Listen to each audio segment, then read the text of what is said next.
Good morning. Time check. 9:30 AM dito sa Japan. Ishikawa Ken.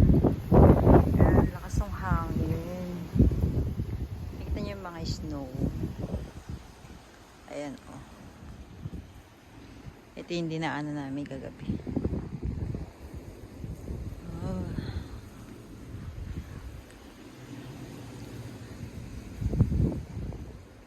Wala na masyadong snow ngayon, pero mamayang gabi baka meron pa yan.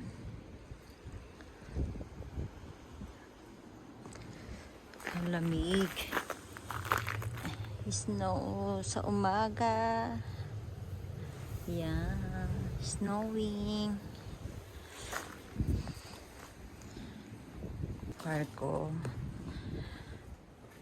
Huwag na lang wala siyang snow. Kunti lang. Ayan. Tingnan nyo naman yung paligid ko dito. Puro snow. Pinapalibutan ako ng Yuki.